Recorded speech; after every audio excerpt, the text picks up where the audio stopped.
Position that we talk a lot here, right?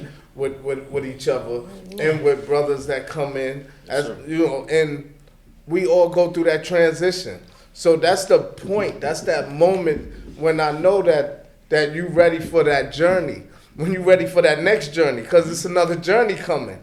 And that's you wanting to get out of one state of mind into another. So that's the growth and development that we go through. And it's inevitable. Everyone must go through it. You know what I mean? So I applaud you for that. You know what I mean? No question. That was definitely a confirmation though, man. And, I just finished telling one of the little brothers that had reached out to me, and he had just came home from the Fort building, and he sends me this reel on TikTok, but he got a gun in it. Right. He got a ski mask on, but he telling me like, yo, bro, I'm ready to get to it, and I'm home now, and I'm looking at the reel like, you've been home for 2 weeks. You send me a reel holding a loaded gun. Yeah. How are you serious right now? How are you ready, right? But I sent him a heartfelt message. I didn't just like it and be like, oh, this fuck. Yo, bro, you bugging right now.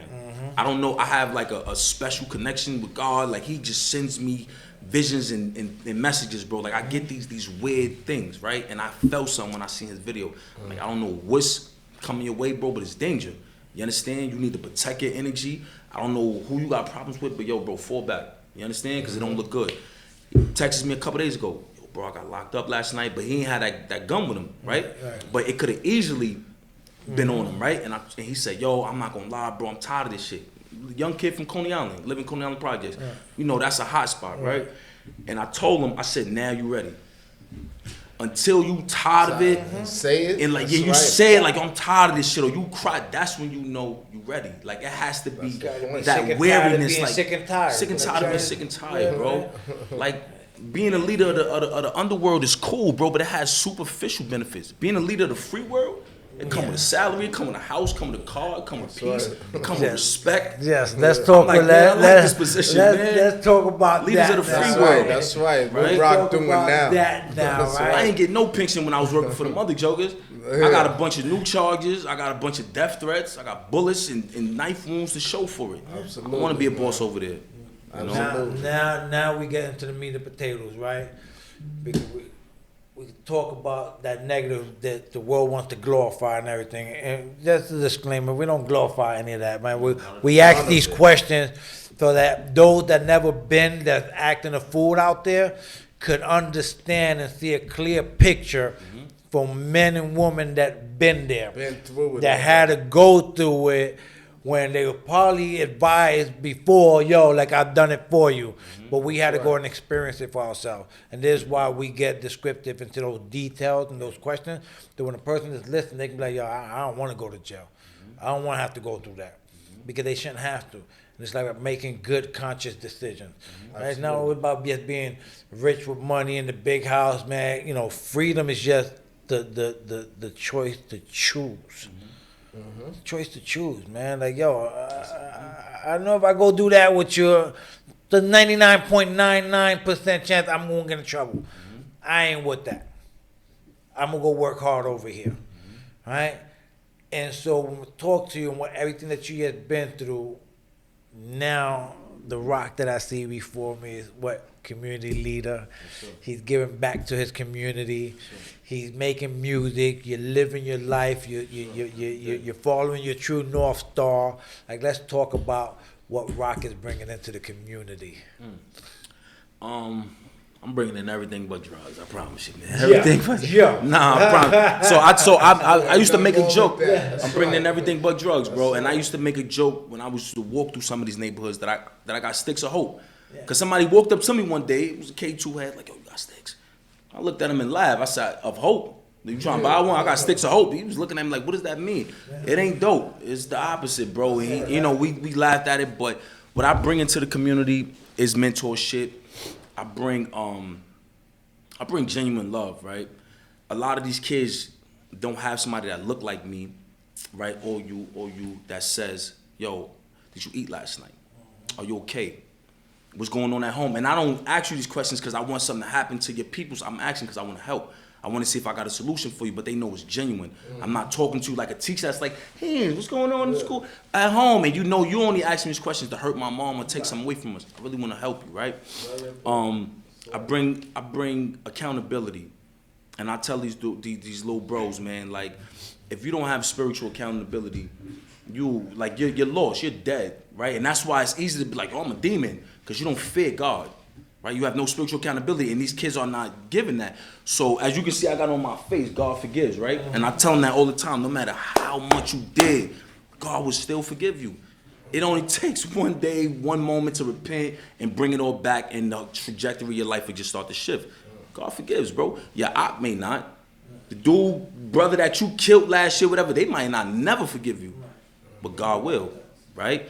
And I try to stress that to them, and I just bring that big brother and sometimes even like father energy to some of these kids that really come from a house full of women, that all they hear is clean your room, brush your teeth, and then you go to school, pick your pants up, with your homework, and women just become like this nagging thing that you just want to resist and rebel against.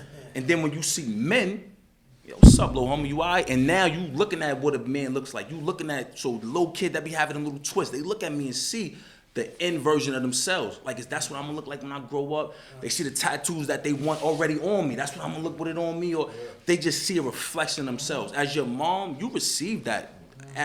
Don't get me wrong, but you could never look at your moms and be like, damn, that's what I'm gonna look like when I... Can't see yourself in your moms. You see them little features in her eyes and all that, but seeing your pops, yeah, man. Seeing your pops walk in the crib, the way he dressed, how he wears hat, everything will start to a little, like, kind of slowly pour into your cup, because this is somebody you stealing your style from. This is who I should be like, right? And they don't have nobody to stick to craft their style behind. So they end up, as we know, following these jokers that's out here, just with crumbs for them. Not even a loaf. You got a crumb for them, and they willing to throw their life away for that crumb because they ain't got nothing else. Right? Analogy there. Let me ask you this real quick, man. And pardon me for cutting you off in your spiel, because you definitely, you know what I mean, into transitioning the right way and productive. And I know you're going far in life with that. It's coming. It's coming. Your blessings. That's right, because God forgives. You know what I'm saying? He forgives. You know what I mean? So, and however that looks, I say he, but he can be she, whatever form God comes in. I got a question though, man, because, you know, look, listen, I did 27 years, 6 months, man. Just been home 2 years. I'm a little, I guess I got a little cobwebs on me when they come to the streets, you know what I mean? Because I'm so disassociated from it. Although I keep my ear to it, I'm a little bit disassociated physically. But I do listen to a lot of things, and I notice like a lot of these young brothers now that's in this hip hop industry, you know, it's a lot of talk about snitching. You know what I mean? So I just want you to expound a little, if you can, on just your definition of, you know what I mean, of this snitching thing that's going on, man, and how you look at that in life, man. You know, because it's very important, you know what I mean, I think, because I come from a different era, you know what I mean? I come from the 80s, and I think it's redefined. No, I think it might have been watered down.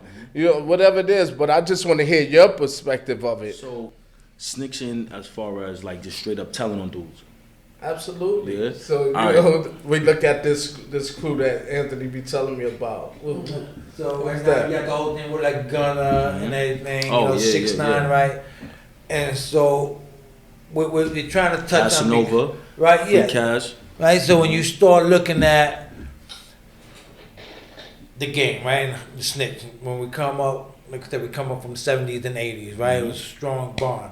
Snitching was considered, yo, if that's my ride or die, and we doing dirt together, and I get caught and he goes away and I get locked up, I don't know him, don't mention him, right? I gotta hold that down. That was a code of honor, because that we did that, right? Because that's just what's in your DNA. Right. But nowadays, you got all these dudes that want to talk tough, that want to be gangsters, that want to go pop some smoke and all that, right?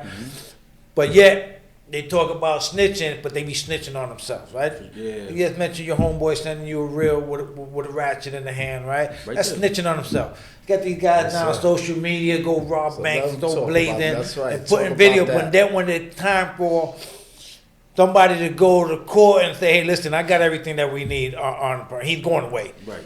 You can either go away with them for 25, or you can get 10. Which one you want to do? Because everything's already there. Yeah, What do you we just feel want to hear about your that perspective. game perspective on that. So it's crazy, right? Because that ties into my case. I had 2 Codees. One was gang affiliated, and one was like, you could almost say he was my blood brother. Like when I moved to Ghost Town when I was 5, like we linked up, like started elementary school together. Like his mom and my mom were like best friends. 2 adjoining buildings, like right next to each other. You know that vibe. So we outside playing, they sitting on the stoop, drinking or whatever, smoking, having a girl talk. You know how that goes. And this is the person that I did my crime with 20 years later. His mom passed away when he was a teenager, had a heart attack in Madison Square Garden. She worked there, it was a bomb threat. She panicked. My mom's adopted this dude, right? We shared a bed till she bought us a bunk, right? And I'm giving you all of this backstory so you can see the history of how much brotherhood we had. Like my mom took you in when you lost yours. Like, you my brother, bro. And this was the person that was like. So that fucked me up. Because I'm walking into this situation with my eyes closed, like I know I'm good. Y'all got who y'all found? Oh, I know I'm good. And my lawyer was like, no, you're not. It didn't make sense to me. I'm like, this is one of those moments where you working for the DA, you trying to get my man to look like this, and no, it really was that. But the difference between that situation is we all played a part. I got the gun, you driving, you in front of the store with something on you, but you could look out, all of those good things. Like, it's 3 of us, all 3 of us played a part. And you was well informed of what your role was. It's not like, yo, right now, we going driving to the store, I got something on me, but I don't tell y'all. And then when they pull us over, I'm like, yo, we gotta hold this down. We gangsters, right? Nobody don't say nothing. No, nigga, that's your gun. And you need to step up, bro. I got a family, I got responsibilities. You can't do that, right? But a situation like mine, we all did that. So he told on me. He was dead wrong for that. Me and my kid's mom fell out. She came to see me in Rikers Island. I'm in the box at the time, right before like that trial part that we spoke about of with me taking the time. And she was so excited. She like, oh, the lawyer has this great news.